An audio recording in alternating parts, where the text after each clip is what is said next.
Nakatakdang pasinayaan ngayong araw ang PTV Marawi Regional Center na layong mas mapalawak ang pag-ibigay serbisyo sa Lanao at buong BARM at malabanan ng fake news. Yan ang balitang pambansa ni Vina Araneta live mula sa Marawi City. Vina? Naomi, isang oras mula ngayon, formal nang bubuksan ang PTV Marawi Regional Center na nandito sa Barangay Buadi Sacayo sa Marawi City sa loob ng Capitol Complex. Makikita nyo sa likod ko yung setup natin. May gagawin dito ng ribbon cutting ceremony. Inaayos na rin yung mga upuan. May maikli at simpleng programa na gagawin dito mamaya na pangungunahan ni PTV Network General Manager Attorney Robert Dolier at Lanao del Sur Governor Mamintal Bombit Alonto Adjong Jr.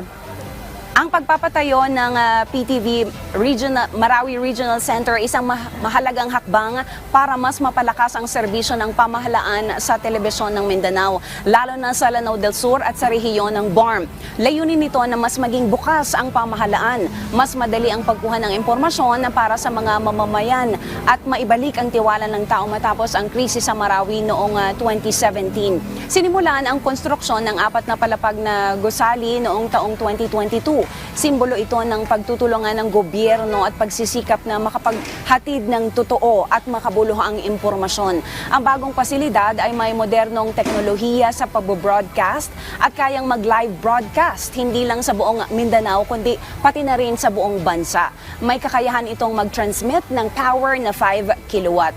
Bukod sa balita at ulat ng pamahalaan, itatampok din dito ang mga makukulay na kultura, tradisyon, turismo at kwento ng mga tao sa Lanao del Sur at mga karatig rehiyon. Ayon kay Jeannie Alonto Tamano, ang PIA ng Lanao del Sur, malaking oportunidad para sa mga taga Lanao del Sur ang pagbubukas ng PTV Marawi para mas maging mabilis ang pagpapalaganap ng impormasyon at maiwasan ng fake news. Sabi pa niya na sa tulong ng maaasahang PTV network, lalabas ang tamang impormasyon.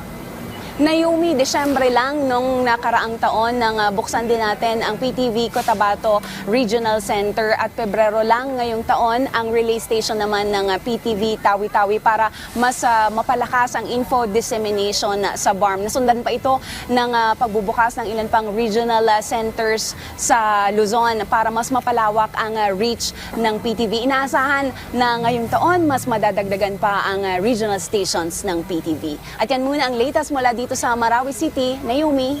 Maraming salamat, Vina Araneta.